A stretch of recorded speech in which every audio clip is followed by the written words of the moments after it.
Olá pessoal, tudo bem?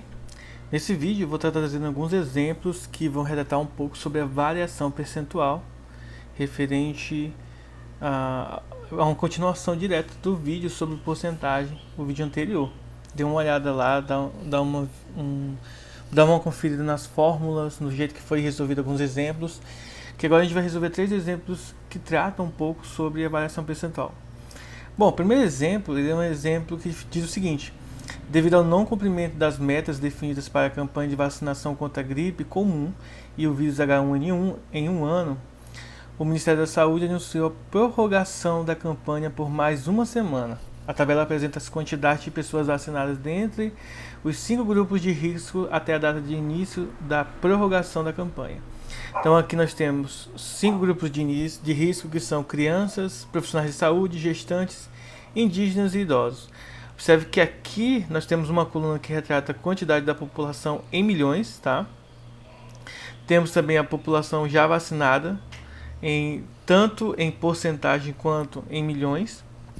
E a pergunta é: qual é a porcentagem do total de pessoas deste grupo de risco já vacinadas? Essa é uma questão que não trata da variação, é simplesmente calcular uma porcentagem relativa aqui.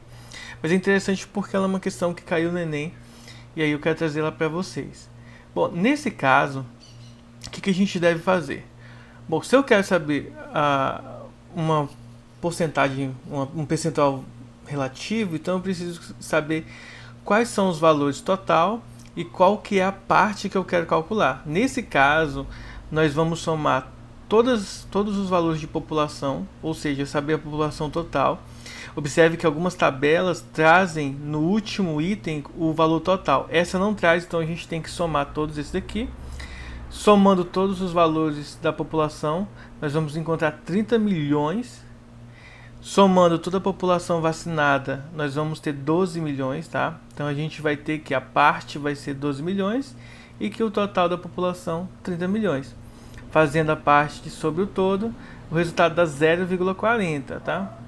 Logo, 0,40 em porcentagem, só multiplicar por 100, nós temos que então 40%, letra D, a resposta correta. O segundo exemplo é sobre o seguinte: uma campanha de engenharia de trânsito divulga o índice de lentidão das ruas por elas monitoradas de duas formas distintas, porém equivalentes. Em uma delas, divulga-se a quantidade de quilômetros congestionados e na outra a porcentagem de quilômetros congestionados em relação ao total de quilômetros monitorados. O índice de lentidão divulgado por essa companhia no dia 10 de março foi de 25%, e no mesmo dia e horário de abril foi de 200 km. Então, sabe-se que o total de quilômetros monitorados pela companhia aumentou 10% de março para abril, e que os dois dados divulgados coincidentemente representavam a mesma quantidade de quilômetros congestionados na cidade. Nessas condições, o índice de congestionamento divulgado no dia 10 de abril foi de aproximadamente quanto? Então, essa é uma questão bem confusa, porque ela traz um contexto assim de eu vou pegar um valor em percentual, outro valor em quilometragem, só que eles estão relacionados diretamente e significam de certa forma a mesma coisa. Vamos entender como que a gente vai fazer. Primeiro, a gente precisa saber quantos quilômetros foram calculados ali para março. Como que a gente faz isso? A gente vai relacionar o seguinte, os 200 quilômetros que aparecem em abril, eles são equivalentes aos 25% que aparecem em março, ou seja, o congestionamento é o mesmo nos 2 meses. Ora, se 200 km representa 25%, então quanto que vale os 100%?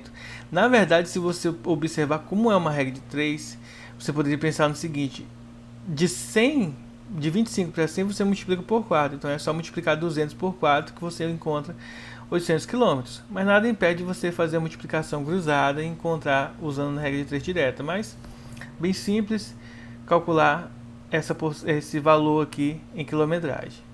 E agora vamos para o acréscimo, que a gente não pode esquecer do acréscimo, já que a gente está trabalhando com variação percentual. Ora, se o acréscimo é de 10%, então eu vou calcular 110% de 800. Lembre-se que no vídeo anterior eu mostrei que pode ser calculado tanto por regra de 3 quanto pela fórmula, por essa formulazinha aqui. Então 110% de 800 fica 110%, corta 0 com 0 e fica 8 vezes 110. 8 vezes 110, 880 km. Então esses 10% fez com que aumentasse 80 km no valor anterior. E agora a gente vai para o percentual relativo. O relativo é os 200, que seria de congestionamento, sobre os 880, que é o total. Ora, fazendo a divisão, nós vamos encontrar aproximadamente 0,23, que multiplicando por 100 nós encontramos, então, definimos que isso é 23%, alternativa B, tá? Observação, isso aqui é um valor aproximado, o valor exato seria 0,22, 0 alguma coisa, 0,9, 0,8, então, resumindo, 0,23, ou seja, 23%. O próximo exemplo é o seguinte: o preço das ações de uma empresa sofreu duas altas sucessivas de 20%, ou seja, dois acréscimos de 20%, e uma baixa de 10%, ou seja, dois acréscimos de 20% e um desconto de 10%. Então ele quer saber o seguinte: o valor relativo assim, total, né, a variação que houve de alta durante todo o período, sem contar com período por período, é saber o seguinte: no final isso aqui vai corresponder a quanto? Esses 20%, duas vezes de 20% e uma de 10% de desconto, quanto que isso vai valer no total? Então aqui a gente vai fazer o seguinte: primeiro, nós vamos usar a fórmula do acréscimo. Lembre-se que nas aulas, na aula anterior, foi mostrada as fórmulas.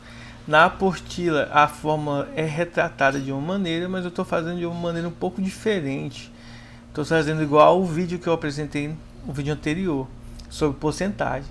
Então veja o seguinte: o valor final do acréscimo, ele vai ser o quê? O aumento de 20%, certo? Dividido por 100, ó. Já os 120 aqui representam o quê? Os 100 representam os 100%, que seria o valor, e os 20 é o acréscimo. Então eu estou fazendo um acréscimo de 20%, então eu coloco 120% vezes o valor inicial.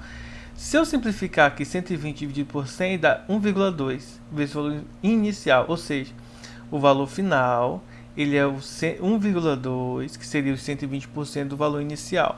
Ora, fazendo novamente o acréscimo, nós vamos descobrir que fica 120% vezes 1,2. Ora, 120% é 1,2 também. Então, multiplicando esses dois, vai ficar 1,20 ao quadrado.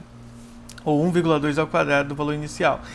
A gente poderia ter feito os dois acréscimos juntos, porque lembre-se que a diferença aqui é que o valor da porcentagem fica elevado ao quadrado quando a gente tem dois acréscimos iguais. Então, é só elevar aqui ao quadrado, a gente poderia ter ido direto para esse valor. Aí só fazendo esse cálculo aqui, 1,2 ao quadrado fica 1,44 do valor inicial. Observação, aqui nós não estamos calculando a porcentagem porque a gente não sabe o valor inicial. Se nós soubéssemos, a gente iria calcular, mas como a gente não sabe, é só deixar aqui nessa expressão, porque a gente quer saber só a porcentagem. Então o valor inicial ele pouco importa, o que importa é só a porcentagem relacionada a ele, que é esse aqui, que é 1,44. Bom, já no próximo ponto, nós temos o desconto de 10%. Então, a representação dos descontos de 10% são os 90% que sobram, né, que a gente precisa. Então, fica 90% desse valorzinho aqui que a gente contou anteriormente, ou seja, é 0,9 vezes 1,44. O resultado vai dar 1,296. Transformando isso em fração, fica 129,6 dividido por 100. Observação. Como eu coloquei 100 embaixo, é como se eu estivesse passando a vírgula para a direita em duas casas decimais, por isso que ficou 129,6. Ora, se eu quero saber qual que é a porcentagem relativa a esse valor, basta eu tirar a fração e o 1 aqui da frente. Esse 1 da frente, né, esse 100 que aparece aqui de 129, ele é o 100%. O 29,6 que sobra é os 29,6 que houve de acréscimo. Então, mesmo processo que foi feito nos casos anteriores. Ó. O 20% foi o acréscimo, o 100 seria o valor total do inicial. Em todos esses casos aqui. Logo, o percentual de aumento foi 29,6, alternativa B. Bom, é isso aí. Qualquer dúvida, lá no WhatsApp, viu? Se cuidem, até mais.